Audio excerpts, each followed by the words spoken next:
Mohon perhatian kepada seluruh tamu undangan agar menonaktifkan telepon genggam atau diatur pada mode silent karena upacara akan segera dimulai.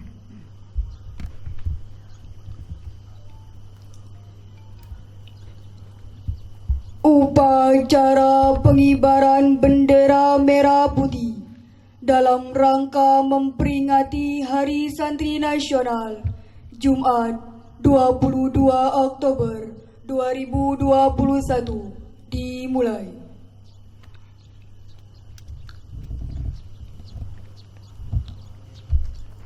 Persiapan pasukan oleh masing-masing pemimpin pasukan.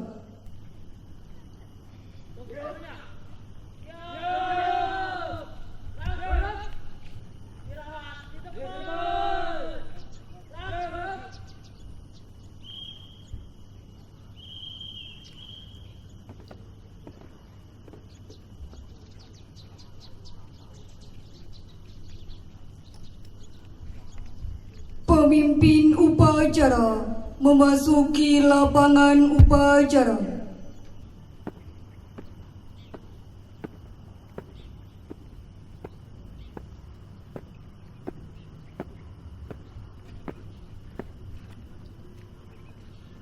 Seluruhnya, bukan saya ambil alih. Siap, gerak. Penghormatan umum kepada pemimpin upacara. Kepada pemimpin upacara, hormat, gerak. Tegak, gerak.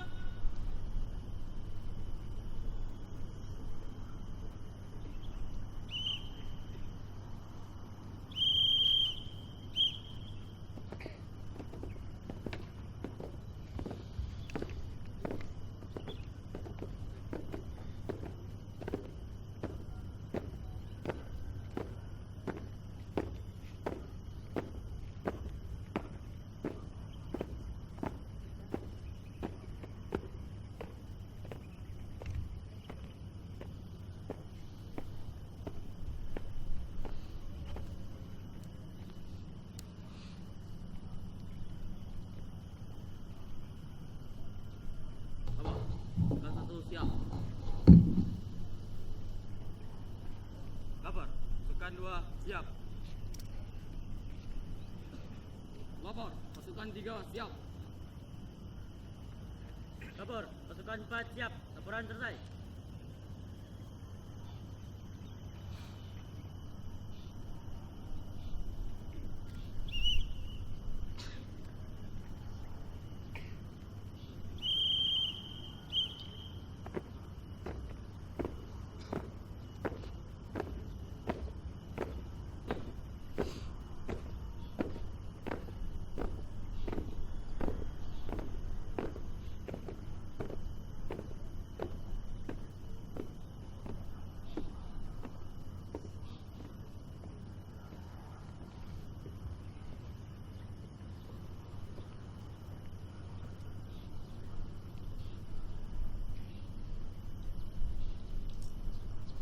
Pembina upacara memasuki lapangan upacara.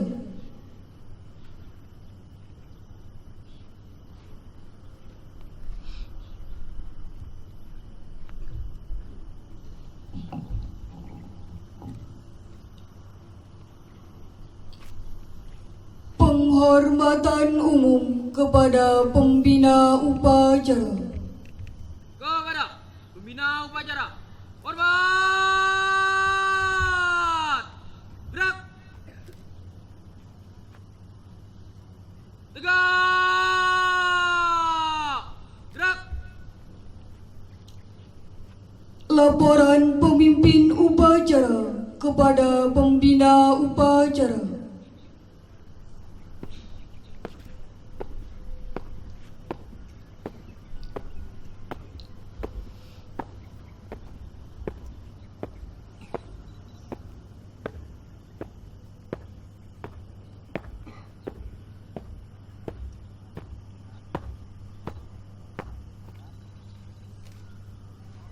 Lapor, upacara pengibaran bendera merah putih dalam rangka memperingati Hari Santri Nasional Jumat 22 Oktober 2021. Siap laksanakan.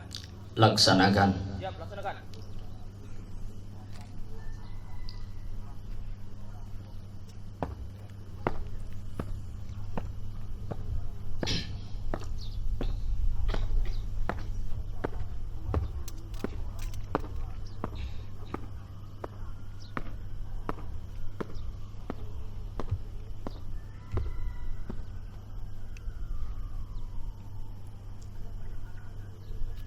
Pengibaran bendera merah putih diiringi lagu Indonesia Raya.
Bendera siap. Hadirin dimohon berdiri. Kepada bendera merah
hadirin dipersilakan duduk kembali. Siap, gerak. Balikkan, gerak.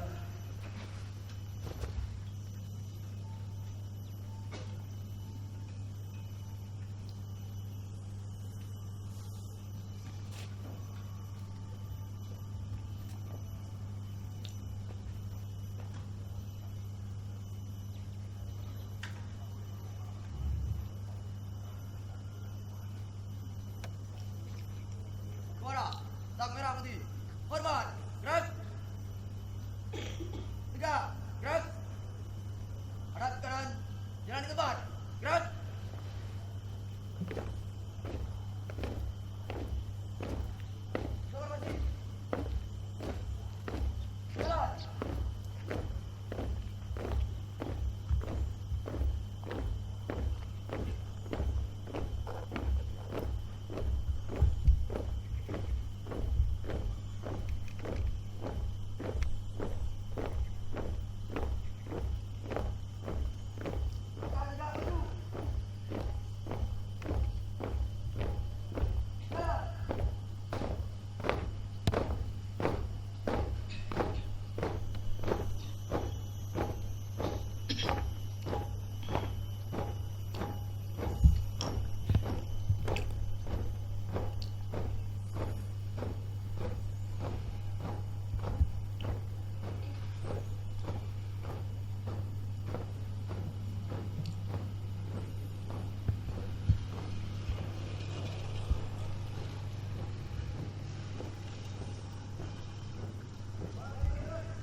Berhenti.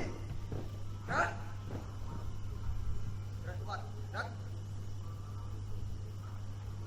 Mengheningkan cipta dipimpin oleh pembina upacara. Menghendingan cipta dimulai.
Selesai.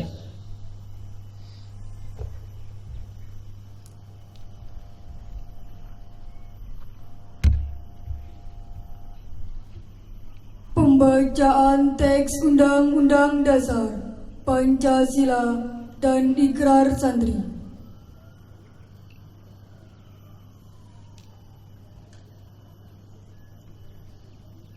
Undang-Undang Dasar Negara Republik Indonesia tahun 1945 pembukaan bahwa sesungguhnya kemerdekaan itu ialah hak segala bangsa, dan oleh sebab itu maka penjajahan di atas dunia harus dihapuskan karena tidak sesuai dengan pri kemanusiaan dan pri keadilan, dan perjuangan pergerakan kemerdekaan Indonesia telah sampailah kepada saat yang berbahagia dengan selamat sentosa mengantarkan rakyat Indonesia ke depan pintu gerbang kemerdekaan negara Indonesia yang merdeka, bersatu, berdaulat, adil dan makmur atas berkat rahmat Allah yang Maha Kuasa dan dengan didorongkan oleh keinginan luhur supaya berkehidupan kebangsaan yang bebas.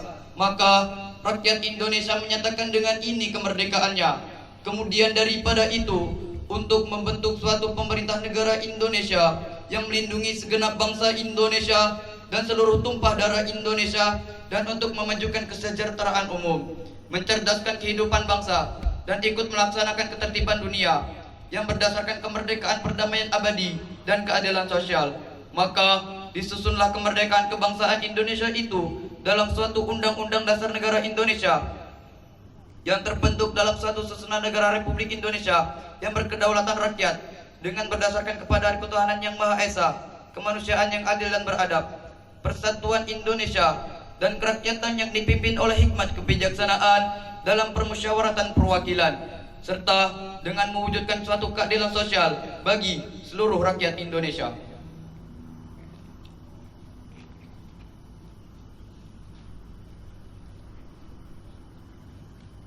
Pancasila. 1. Ketuhanan yang Maha Esa.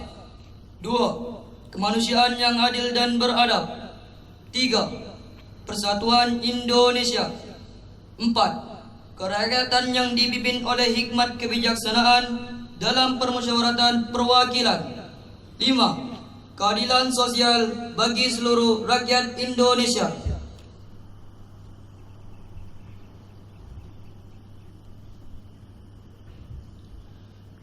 Ikrar Santri Indonesia. Bismillahirrahmanirrahim. Ashhadu an la ilaha illallah wa ashhadu anna Muhammadar Rasulullah. Kami, Santri Negara Kesatuan Republik Indonesia, berikrar. 1. Sebagai Santri Negara Kesatuan Republik Indonesia, berpegang teguh pada akidah, ajaran, nilai, dan tradisi Islam Ahlus Sunnah wal Jamaah. 2. Sebagai Santri Negara Kesatuan Republik Indonesia, bertanah air satu, tanah air Indonesia, berideologi negara satu, ideologi Pancasila, berkonstitusi satu, Undang-Undang Dasar 1945, berkebudayaan satu, kebudayaan Bhinneka Tunggal Ika. 3. Sebagai Santri Negara Kesatuan Republik Indonesia, selalu bersedia dan siap siaga menyerahkan jiwa dan raga membela tanah air dan bangsa Indonesia, mempertahankan persatuan dan kesatuan nasional, serta mewujudkan perdamaian dunia. 4. Sebagai Santri Negara Kesatuan Republik Indonesia, ikut berperan aktif dalam pembangunan nasional, mewujudkan kesejahteraan yang berkeadilan, lahir dan batin, untuk seluruh rakyat Indonesia. 5. Sebagai Santri Negara Kesatuan Republik Indonesia, pantang menyerah, pantang putus asa, serta siap berdiri di depan melawan pihak-pihak yang akan merongrong Pancasila, Undang-Undang Dasar 1945, NKRI, dan Bhinneka Tunggal Ika, serta konstitusi dasar lainnya yang bertentangan dengan semangat proklamasi kemerdekaan dan resolusi jihad Nahdlatul Ulama.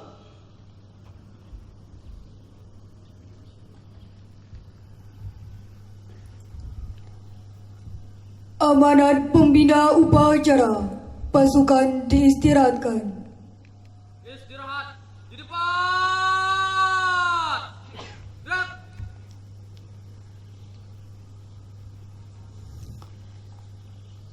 Bismillahirrahmanirrahim. Izinkan saya membacakan amanat Hari Santri Nasional 2021 dari Ketua Umum PBNU Profesor Dr. Kiai Haji Said Agil Siraj.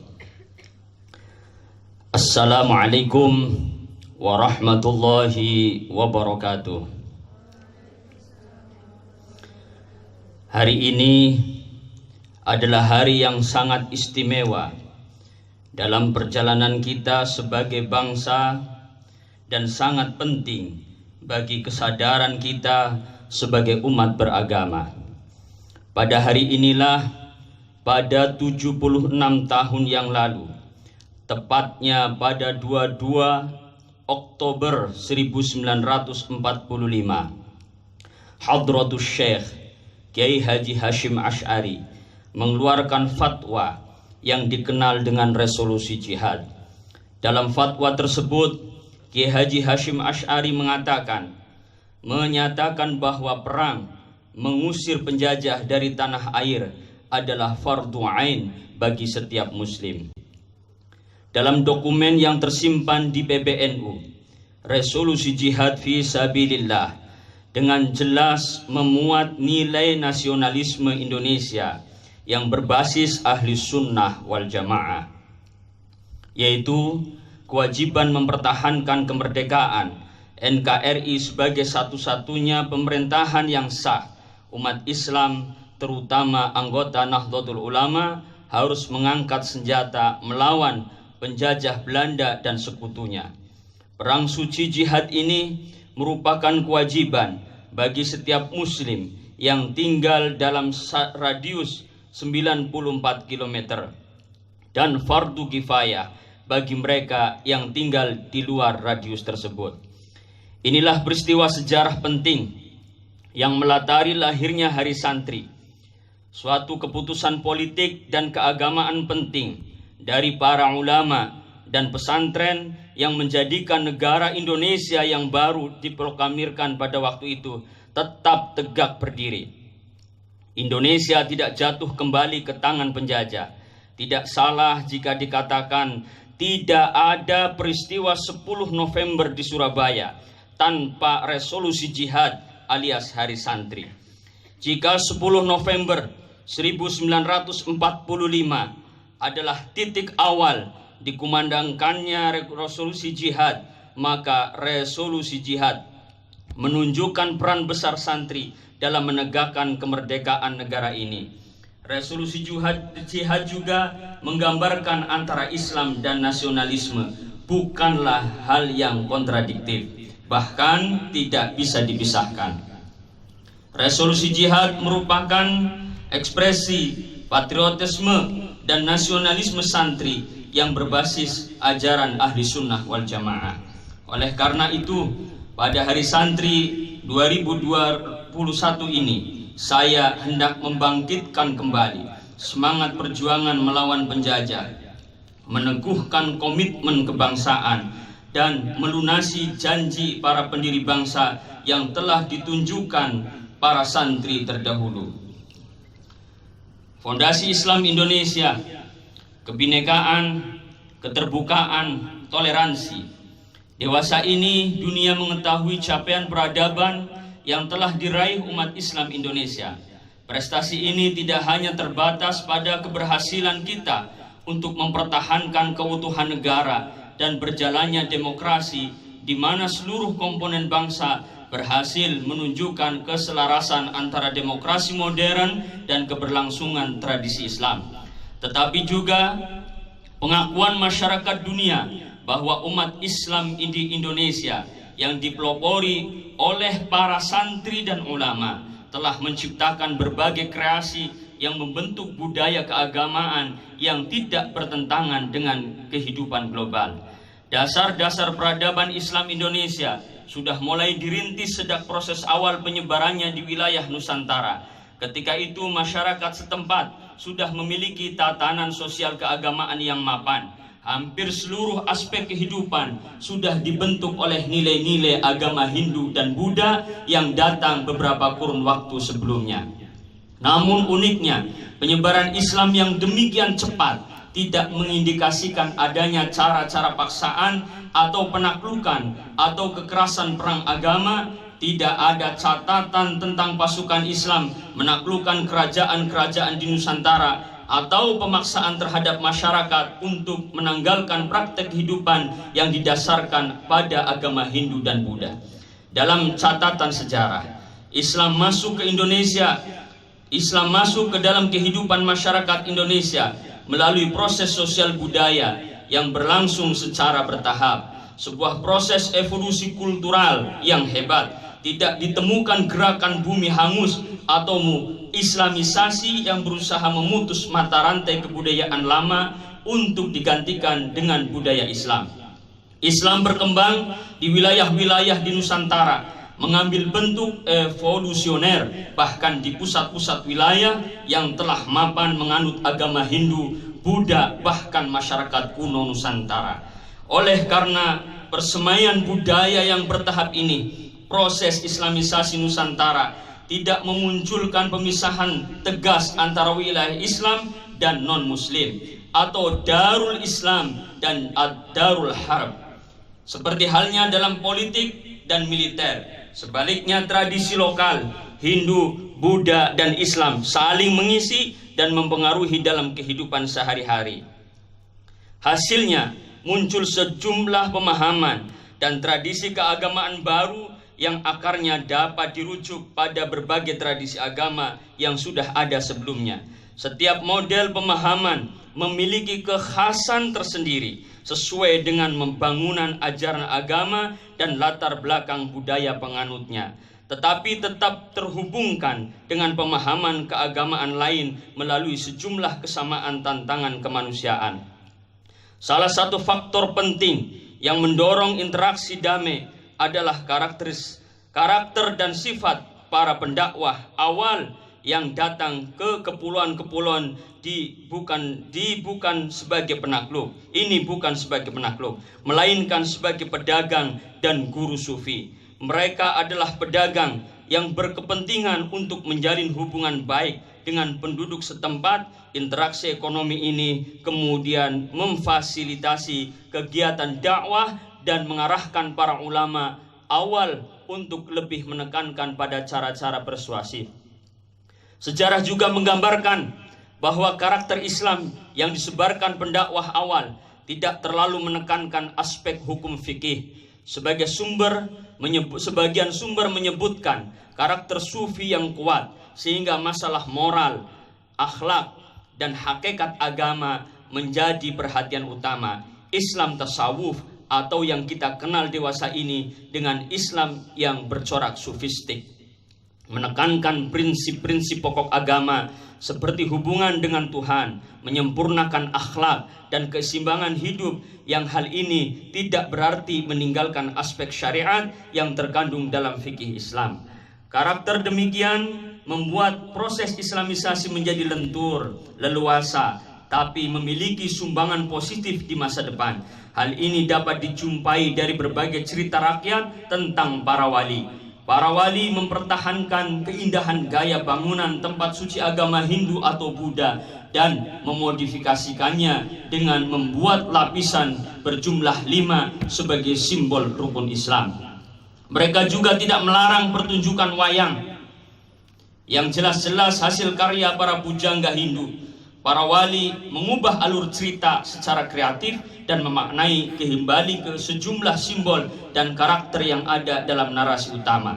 Dalam aspek politik pun para wali dan generasi ulama yang kemudian tidak memaksakan raja-raja menjadi subordinat dari kekhilafan Islam yang saat itu sudah berjaya di Timur Tengah. Sebaliknya, mereka meneguhkan kekuasaan penguasa-penguasa lokal dengan mengangkat sebagai pemimpin agama di wilayah kekuasaan masing-masing. Karakter Islam Nusantara yang terbuka, yang bersedia menerima kebijakan dari kelompok lain, merupakan capaian kepemimpinan tersendiri dari para ulama. Sikap ini tidak saja mampu menghindari kekerasan, tetapi juga membuka kesempatan untuk memahami Islam secara terbuka. Ketika berinteraksi dengan masyarakat lokal, para wali tidak saja terbuka menerima keberagaman agama, budaya, tetapi juga sadar bahwa hasil interaksi tersebut akan melahirkan pola pemahaman Islam yang kaya dan beragam. Dalam perjalanannya, Islam di Indonesia memang tidak pernah berkembang secara berseragam. Ada kelompok yang lebih dekat dengan tradisi sufi, ada yang lebih menekankan tradisi fikih, ada pula yang bercirikan budaya rakyat dan adat istiadat. Munculnya keberagaman dalam menghayati Islam merupakan keniscayaan sosiologis dari proses interaksi kultural. Setiap kelompok dari berbagai strata sosial dan subkultural memiliki keleluasaan mengekspresikan pemahaman keislaman sendiri. Hasilnya masing-masing kelompok dengan sendirinya terdorong untuk bersikap moderat dalam beragama.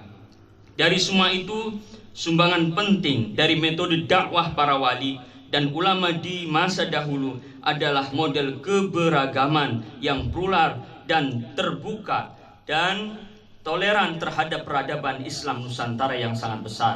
Bahkan bisa dikatakan ketiga sikap beragama ini merupakan pilar kebudayaan santri di Indonesia, berlandaskan prinsip pluralisme, keterbukaan, dan toleransi. Indonesia mampu membentuk paham keislaman yang sangat kaya, yang tidak hanya terbatas pada model keberagaman yang ada di Timur Tengah.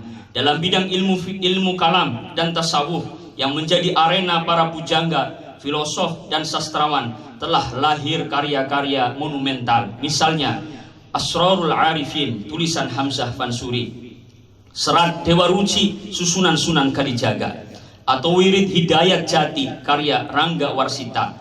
Pada wilayah kajian moral yang lebih aplikatif juga muncul kitab Wulang Reng hasil pemikiran Pakubuwono IV, kitab Centini oleh Pakubuwono V. Di luar karya-karya besar ini masih banyak karya lain, baik yang berasal dari tarekat-tarekat internasional maupun produk-produk ulama Nusantara yang masih tersebar di berbagai tempat yang belum banyak dikaji. Indonesia juga mempunyai jejak panjang sejarah dalam pemikiran hukum fikih. Di Jawa ada kitab Sebolek karya Yasadipura I yang berisikan kritik terhadap model keberagaman sufistik. Di Aceh juga ada Bustanus Salatin karya Nuruddin Ar-Raniri yang mengkritik mistisme tasawuf falsafi yang diperkenankan oleh Hamzah Fansuri. Pemikiran besar ini cukup banyak, seperti Syekh Yusuf Al-Makassari dengan karya An-Naflah As-Sailaniyah dan Zubat Asrar, dan Habi Al-Warid Syekh Nawawi Al-Bantani yang menghasilkan lebih dari 100 karya akademik, atau Syekh Muhammad Arsad Al-Banjari dengan Sabilul Muhtadin Littafaqquh fi Amriddin, ditambah dengan para ulama yang lahir lebih kemudian yang memimpin pusat-pusat keilmuan Islam yang dewasa ini dikenal dengan lembaga pendidikan atau pesantren di berbagai tempat. Hasanah intelektual di bidang ini sungguh luar biasa. Kekayaan Islam Indonesia dapat ditelusuri lebih jauh melalui aspek kebudayaan yang lain, yaitu budaya material, khususnya seni. Setiap suku memproduksi dan setiap generasi melahirkan kreasi-kreasi keagamaan yang berwajah lokal nasional. Seni sastra dan musik dapat dengan mudah dijumpai di mana-mana.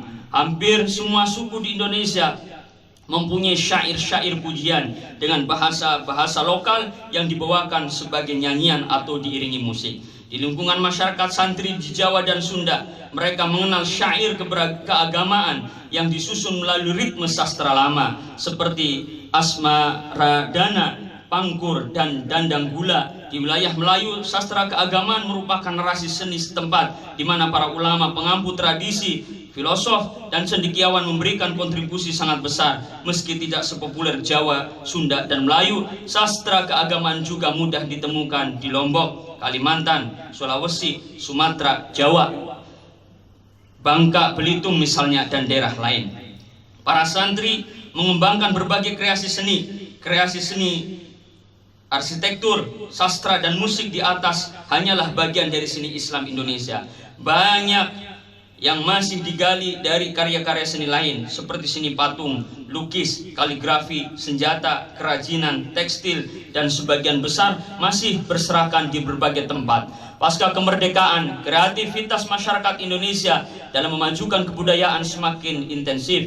Berbagai genre musik religius berkembang pesat, tidak terbatas pada qasidah, gambus, rebana, dan berzanji. Seni musik kaligrafi juga menyebar luas di berbagai kalangan dan bahkan menjadi hiasan di masjid, rumah, bahkan warung makan. Belakangan Indonesia juga sudah menjadi pusat fashion muslim dunia dengan kemampuan mengeksplor dan mengekspor ke berbagai negara Islam. Pada tatanan intelektual, para ulama dan cendekiawan dari berbagai aliran semakin produktif berkontribusi terhadap persoalan-persoalan sosial keagamaan, ekonomi, politik, pendidikan, budaya, sains, di samping teologi, sufisme, dan fikih. Seni Islam Indonesia lain yang menonjol adalah arsitektur.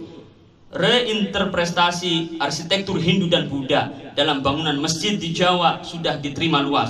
Namun demikian, Indonesia juga mengenal bangunan masjid yang inspirasinya dari Timur Tengah, India, Persia, dan lain sebagainya. Masyarakat Islam Indonesia juga mengembangkan arsitektur tempat tinggal lengkap dengan ornamen yang disusun menurut konsep keagamaan tertentu. Ekspresi seni keagamaan juga muncul dalam penataan pemakaman yang corak batu nisan yang dibuat untuk menghormati arwah leluhur. Makam para guru dan sosok yang dihormati selalu dibedakan dari masyarakat kebanyakan, yang salah satunya ditandai dengan bangunan indah dengan hiasan kaligrafi dan simbol keagamaan lain. Arsitektur Islam juga merambah model tata kota, tata desa, dan bahkan letak rumah. Hampir semua masyarakat Muslim Indonesia punya pemaknaan dan simbolisasi agama dalam menata ruangan privat maupun publik. Karakter keagamaan yang plural, terbuka, dan toleran ini membuat Indonesia memiliki ciri tersendiri dan berbeda dari masyarakat Muslim lainnya. Semua aliran yang diikat oleh identitas dan prinsip-prinsip ketuhanan yang sama, tetapi masing-masing menampilkan corak keberagaman keagamaan yang berbeda-beda. Peradaban Islam Indonesia lebih merupakan mozaik perpaduan agung yang masing-masing elemennya berinteraksi satu sama lain dalam aktivitas pengembangan makna keberagaman. Sesuai karakter dasarnya, Islam Indonesia bersifat dinamis karena tidak berwajah tunggal dan selalu terbuka. Hal ini tidak dihadapkan pada tantangan munculnya sebagian kalangan yang mempertentangkan apakah tradisi tertentu sesuai Islam atau tidak. Akibatnya, kelompok ini suka menghakimi suatu tradisi dengan vonis sesat, syirik, bid'ah, bahkan kafir. Sekedar contoh, tradisi masyarakat yang membaca Al-Quran, sholawat, bacaan tahmid, tahlil, tasbih, istighfar yang oleh masyarakat Indonesia dan oleh santri disebut dengan tahlilan, seiring dianggap sesat dan bid'ah. Begitu juga ketika masyarakat berkumpul untuk belajar dan membaca sejarah Nabi, seperti tradisi muludan, berzanji, dibai, dianggap bid'ah. Penyebaran sederhana sejarah yang dibaca oleh dalam bahasa Arab, jika saja dibaca dan diterjemahkan dalam versi bahasa Indonesia, maka saya yakin tidak akan muncul tuduhan bid'ah. Pengkafiran dan tuduhan sesat terhadap tradisi-tradisi tersebut menjadi penghambat signifikan bagi kemajuan kebudayaan Indonesia. Karena itulah saya mengajak para hadirin semua dan seluruh bangsa Indonesia untuk bersama-sama mengembangkan kebudayaan di Indonesia. Wa innamal umamu al akhlaqu ma baqiyat fa inhum zahabat akhlaquhum zahabu. Artinya sebuah bangsa akan lestari, langgeng, dan abadi karena ketinggian peradaban dan kebudayaannya. Ketika kebudayaan dan peradaban mereka dekaden, maka bangsa itu akan lenyap dan sirna. Dilandasi oleh warisan-warisan itu, proses kultural islamisasi inilah dan sumbangan kepemimpinan para tokoh pemimpin Islam di masa lalu, keputusan Kiai Haji Hashim Asy'ari untuk mempertahankan nasionalisme Indonesia di masa-masa krusial kemerdekaan bagi masyarakat santri merupakan keputusan yang tepat. Karena dari momen ketetapan resolusi jihad itulah perlahan-lahan NKRI tumbuh dan berkembang sejarah dengan aspirasi dan cita-cita ulama. Telah terjadi transformasi besar, great transformation, politik agama di Indonesia dewasa ini, yaitu terdapat konvergensi politik secara nasional di mana nilai-nilai pranata keagamaan dan Islam diakomodasi dalam proses-proses politik dan kebijakan publik. Konvergensi di sini merujuk pada proses politik dan kelembagaan di mana agenda kultural dari sejarah Islam semakin terwadahi dalam institusi penyelenggaraan negara NKRI. Gejala ini memberi jalan para aktivis Islam, para santri di seluruh tanah air untuk berpartisipasi dalam urusan publik. Salah satu komitmen luhur dari pendiri bangsa Indonesia yang terus dipertahankan oleh segenap unsur masyarakat, di mana para ulama dan santri ada di dalamnya, adalah kepercayaan bahwa Indonesia bukanlah negara agama dan bukan negara sekuler, melainkan sebuah negara yang berdiri tegak berlandaskan prinsip-prinsip religius dan tanpa pelembagaan agama, tanpa satupun ideologi yang saling bertarung dalam merumuskan visi tentang negara di era pergerakan kebangsaan, termasuk Islam ataupun nasionalisme sekuler atau bahkan komunis, berhasil menjadi sebuah platform kebangsaan yang dominan. Sebuah ideologi melebur satu sama lain, membentuk satu tatanan, institusi, sistem pemerintahan yang saling melengkapi. Kebangsaan dan sistem kenegaraan NKRI dewasa ini bisa digambarkan dengan kata sederhana, yakni nasionalisme religius yang bercita-cita mewujudkan kesejahteraan dan kemajuan keadilan. Untuk menangkal penyebaran arus kebangkitan ideologi radikal dan ekstrim yang terus mengancam daya tarik anak-anak muda, perlu upaya serius, terstruktur, dan terpadu dari pemerintah bekerja sama dengan para ulama untuk menemukan berbagai strategi jangka panjang bagi NKRI. Pertama, pentingnya menggalakkan pendidikan kewarganegaraan Pancasila di sekolah-sekolah dan universitas, sekaligus lembaga pendidikan masyarakat. Kaderisasi kelompok radikal umumnya berlangsung di kalangan remaja dan pemuda. Pendidikan kewarganegaraan yang berorientasi menanamkan kesadaran sejarah dan kebangsaan Ahlus Sunnah wal Jamaah dapat meneguhkan semangat nasionalisme. Karena itu kurikulum, buku dan materi ajar, serta guru dan dosen pendidik kewarganegaraan yang memahami semangat keislaman dan menjamin arah transformasi Indonesia menuju negara yang menjunjung tinggi keadaban dan nilai keagamaan. Kedua, pendidikan keagamaan di sekolah dan universitas harus diarahkan untuk mengajarkan Islam dalam bingkai penegakan NKRI. Karena itu, pemerintah harus benar-benar memantau dan mengevaluasi secara berkala pendidikan agama Islam tersebut. Kualitas kurikulum dan para gurunya harus terus ditingkatkan, sementara materi yang diajarkan dalam pendidikan agama itu benar-benar diarahkan agar tidak bertentangan dengan prinsip-prinsip dasar kebangsaan Indonesia. Ketiga, pemerintah perlu mendorong secara intensif agar para ulama dan tokoh politik Islam mendisimenisasi ajaran Islam yang damai, moderat dalam bingkai dasar negara Pancasila. Pemerintah harus bekerja sama dengan tokoh-tokoh agama itu dalam mensosialisasikan bahwa penggunaan kekerasan dalam konsep jihad mesti dipahami substantif dan kontekstual. Dalam situasi damai seperti sekarang, jihad harus dipandang sebagai pesan etis kemanusiaan dalam Islam untuk mewujudkan dan membela kepentingan bersama, yaitu cita-cita bangsa dan negara. Selamat Hari Santri Nasional 2021. Syukron wa dumtum fil khairi wal barakah wan najah. Wallahul muwafiq ila aqwamit thariq. Wassalamualaikum warahmatullahi wabarakatuh.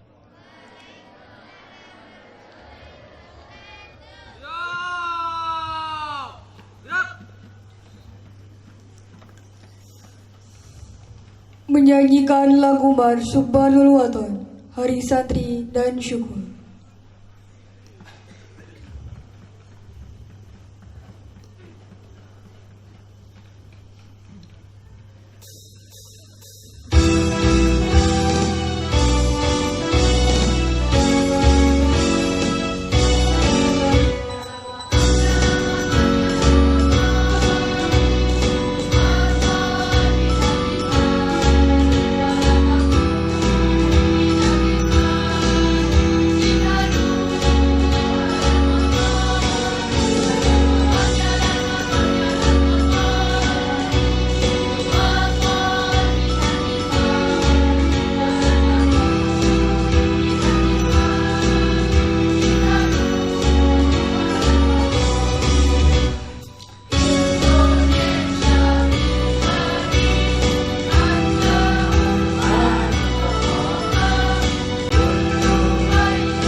Bacaan doa.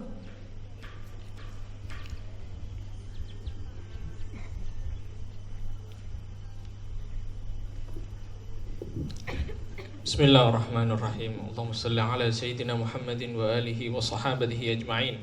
Amin ya rabbal alamin. Alhamdulillahi rabbil alamin. Allahumma salli ala Sayyidina Muhammadin al-Fatih lima awlak wal khatim lima sabaq nasiril haqqi bil haqqi wal hadi ila siratikal mustaqim wa ala alihi haqqa qadrihi wa miqdarihi al-azim.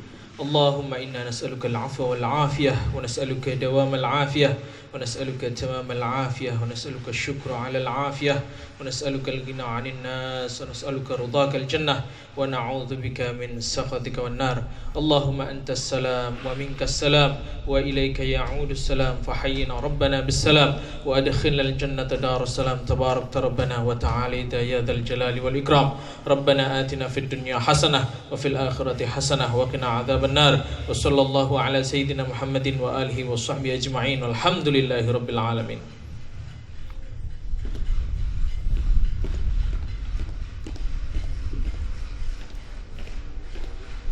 Laporan pemimpin upacara kepada pembina upacara.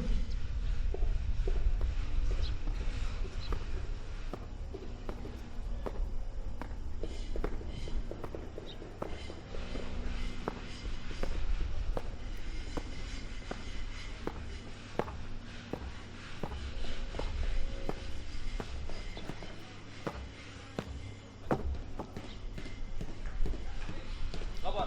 Upacara selesai, laporan selesai. Bubarkan. Siap, bubarkan.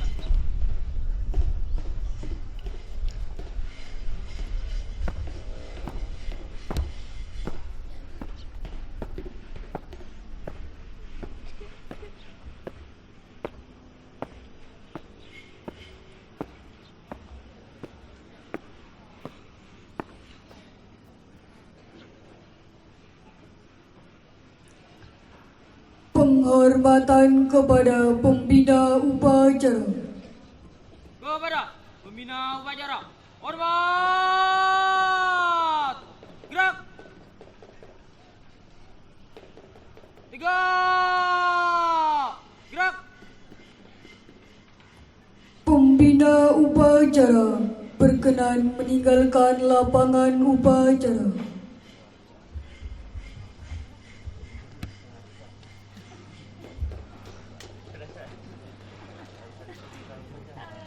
Laporan masing-masing pemimpin pasukan kepada pemimpin upacara.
Penghormatan kepada pemimpin upacara.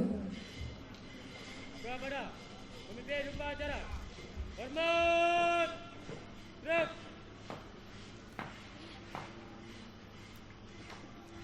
3. Gerak. Pemimpin upacara berkenan meninggalkan lapangan upacara.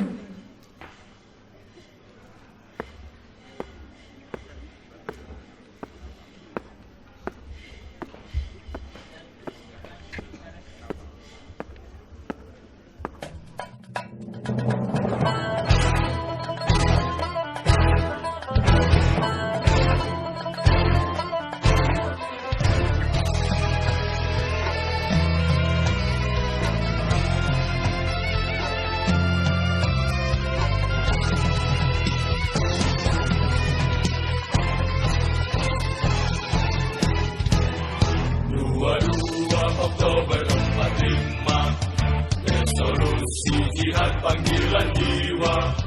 Santri dan ulama tetap setia, berkorban pertahankan Indonesia. Saat ini kita telah merdeka, mari teruskan perjuangan ulama, berperan aktif dengan dasar Pancasila. Nusantara tanggung jawab kita.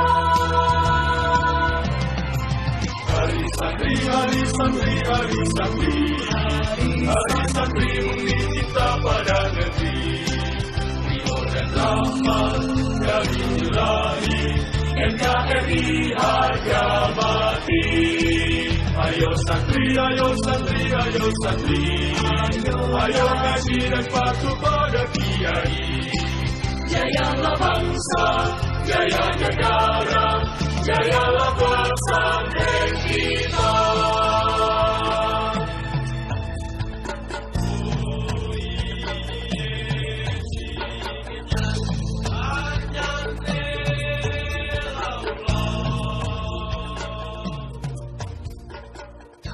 Bismillahirrahmanirrahim. Alhamdulillahirrabbilalamin. Wassalatu wassalamu ala asyrafil anbiya wal mursalin, amma ba'du. Alhamdulillah, pada hari ini Pondok Pesantren Hidayatus Salikin tepatnya di 22 Oktober 2021 telah melaksanakan upacara peringatan Hari Santri Nasional. Sebagai rentetan acara sebelumnya, yaitu panggung gembira santri, dan hari ini adalah puncaknya, upacara secara serentak yang dihadiri oleh beberapa tamu undangan, ada dari Kemenag dan dihadiri oleh beberapa pengurus PWNU Bangka Belitung dan juga badan otonom, ada Ansor, Banser dan Fatayat. Mudah-mudahan santri makin hebat, makin tangguh, Indonesia makin jaya, NKRI tetap utuh. Selamat Hari Santri Nasional.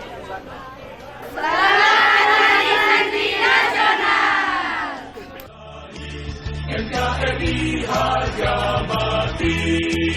Ayo santri, ayo santri, ayo santri, ayo ngaji dan patuh pada kiai. Jayalah bangsa, jaya negara.